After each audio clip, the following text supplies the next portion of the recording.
Assalamualaikum warahmatullahi wabarakatuh. Perkenalkan, kami dari kelompok 8 yang beranggotakan yang pertama saya sendiri Alfiah Hidayatul Laili dan dua teman saya yaitu Aziz Sihabuddin dan Eka Nurdiana. Di sini kami akan mempresentasikan tentang makalah kami yang berjudul Menghormati Orang Tua dan Guru. Baiklah, langsung saja saya akan menjelaskan tentang pentingnya menghormati kedua orang tua. Hormat terhadap orang tua. Hormat adalah menghargai, takzim, hikmat, dan sopan. Jadi, hormat adalah menghargai, takzim, dan hikmat kepada orang tua orang lain, baik orang tua, guru, sama-sama anggota keluarga. Dalam hubungan dengan orang tua, perilaku hormat ditunjukkan dengan berbakti kepada orang tua. Sikap hormat merupakan nilai dan norma dalam masyarakat, karena ini adalah suatu perangkat keyakinan atau perasaan yang diyakini sebagai suatu identitas yang memberikan corak khusus pada pola pemikiran, perasaan, keterikatan, maupun perilaku. Sedangkan norma adalah pelaksanaan dari nilai tersebut. Oleh sebab itu, budaya hormat merupakan bagian dari nilai dan norma. Selanjutnya, perilaku menghormati dan mematuhi nasihat-nasihat termasuk birrul walidain. Seorang anak wajib menghormati, mematuhi semua nasihat orang tua selama keduanya tidak memerintahkan kemaksiatan atau kemusyrikan. Bahkan, seorang anak tetap harus menghormati kedua orang tuanya meskipun orang tuanya kafir. Dalilnya, kewajiban menghormati dan mematuhi kedua orang tua termaktub di dalam Al-Quran. Dalam surat Al-Isra ayat 23 yang artinya, dan Tuhanmu telah memerintahkan agar kamu jangan menyembah selain Dia dan hendaklah berbuat baik kepada ibu bapak jika salah seorang di antara keduanya adalah kedua-duanya sampai berusia lanjut dalam pemeliharaanmu, maka sekali-kali janganlah engkau mengatakan kepada keduanya perkataan dan jangan engkau membentak keduanya dan ucapkanlah kepada keduanya perkataan yang baik. Dari ayat di atas dapat kita ketahui bahwa perintah berbuat baik kepada kedua orang tua merupakan perintah langsung dari Allah. Perintah berbuat baik kepada kedua orang tua diletakkan setelah perintah untuk menyembah Allah dan larangan syirik. Ini menjadi bukti bahwa kedua orang tua menempati kedudukan mulia di dalam pandangan Islam. Maka sebagai anak kita harus menghormati dan mematuhi nasihat dan perintah orang tua tanpa ada kata mengeluh sebagai wujud bakti kita kepada keduanya, baik itu orang tua masih hidup ataupun sudah meninggal. Baiklah, presentasi akan dilanjutkan kepada teman saya.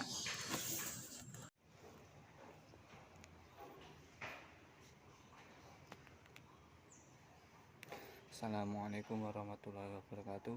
Saya akan melanjutkan keterangan dari Mbak Alfiah. Pentingnya menghormati kepada orang tua.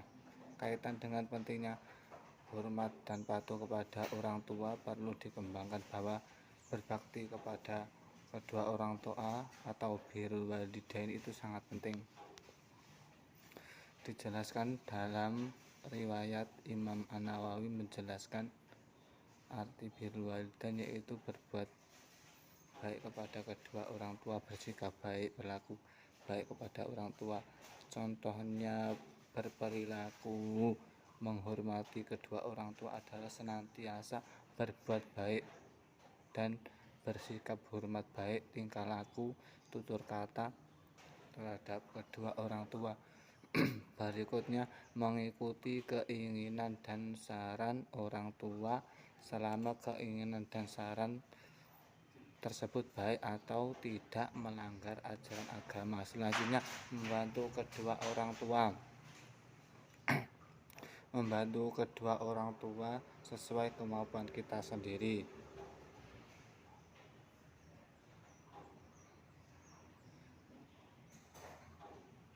Selanjutnya, menjaga dan merawat orang tua ketika orang tua sakit.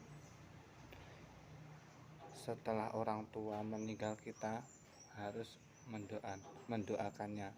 Itulah contoh-contoh berbakti kepada orang tua. Hikmah yang kita bisa ambil dari berbakti kepada orang tua yang pertama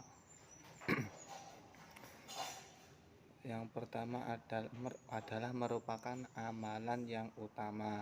Apabila kedua orang tua kita ridho atas apa yang kita perbuat, Allah juga ridho, karena ridha Allah terletak pada ridho orang tua.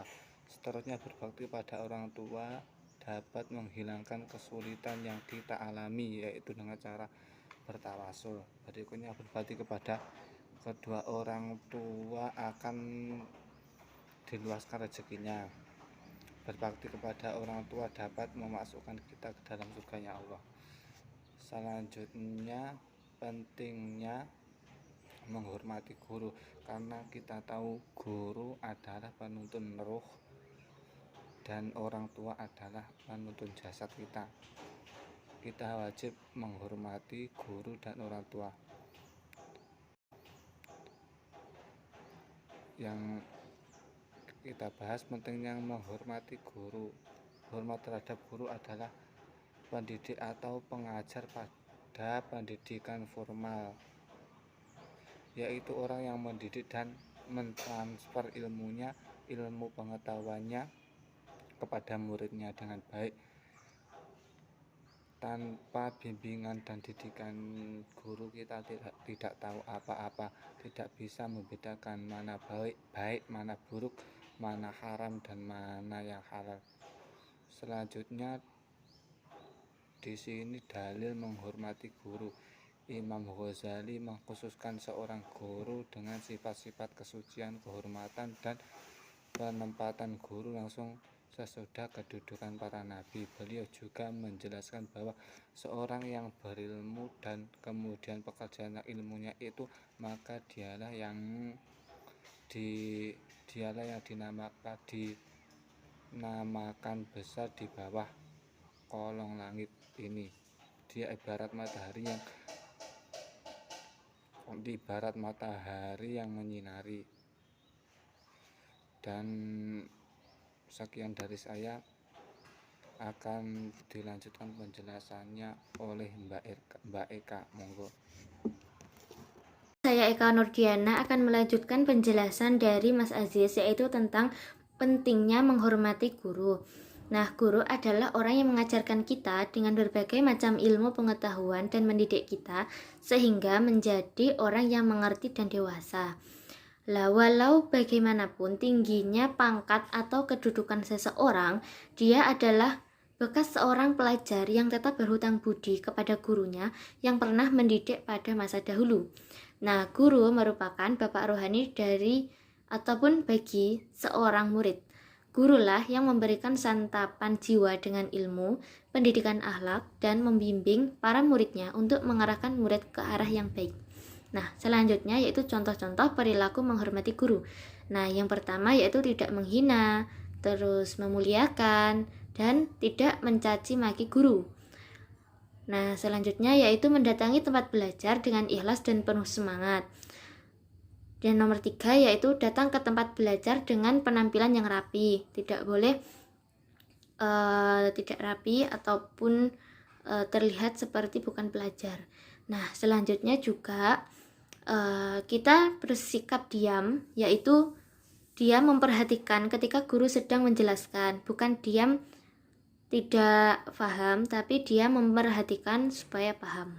Nah, selanjutnya juga kita bertanya kepada guru bila ada sesuatu yang belum dimengerti dengan cara yang baik. Nah, yang terakhir yaitu menegur guru bila melakukan kesalahan dengan cara yang hormat.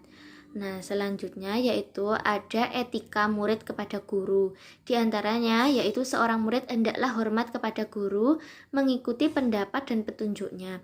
Terus juga seorang murid hendaklah memberikan salam terlebih dahulu kepada guru apabila menghadap atau berjumpa dengan beliau. Nah, terus seorang murid hendaklah memandang gurunya dengan keagungan dan meyakini bahwa gurunya itu memiliki derajat kesempurnaan, sebab hal itu lebih memudahkan untuk mengambil manfaat dari beliau. Nah, seterusnya juga seorang murid hendaklah mengetahui dan memahami hak-hak yang harus diberikan gurunya dan tidak melupakan jasanya. Selanjutnya yaitu hendaklah bersikap sabar jika menghadapi seorang guru yang memiliki perangai kasar dan keras. Nah, terus juga murid hendaklah duduk dengan sopan di hadapan gurunya, tenang, merendahkan diri, hormat sambil mendengarkan, memperhatikan, dan menerima apa yang disampaikan oleh gurunya. Nah, yang terakhir yaitu seorang murid hendaklah ketika menghadap gurunya dalam keadaan sempurna dengan badan dan pakaian yang bersih. Nah, selanjutnya yaitu tentang hikmah menghormati guru. Yang pertama, berdasarkan uraian di atas, betapa pentingnya sikap hormat dan patuh kepada guru. Dengan menghormati seorang guru, kita akan mendapatkan berbagai macam keuntungan, antara lain sebagai berikut, yaitu ilmu yang diperoleh akan menjadi berkah dalam kehidupan kita, yaitu bermanfaat, dan akan lebih mudah menerima pelajaran yang disampaikan. Selanjutnya yaitu ilmu yang diperoleh dari guru akan menjadi bermanfaat bagi orang lain, karena kita tidak hanya menerima suatu ilmu saja, tapi kita juga harus bisa memanfaatkannya dengan cara mengamalkan ilmu tersebut kepada orang lain yang membutuhkan, ataupun kepada orang lain yang belum paham, belum mengetahui ilmu tersebut. Nah, selanjutnya juga akan selalu didoakan oleh guru.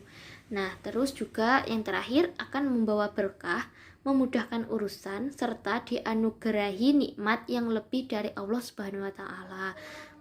Mungkin cukup sekian dari kelompok 8. Apabila ada kurang lebihnya, mohon dimaafkan. Akhirul kalam, wassalamualaikum warahmatullahi wabarakatuh.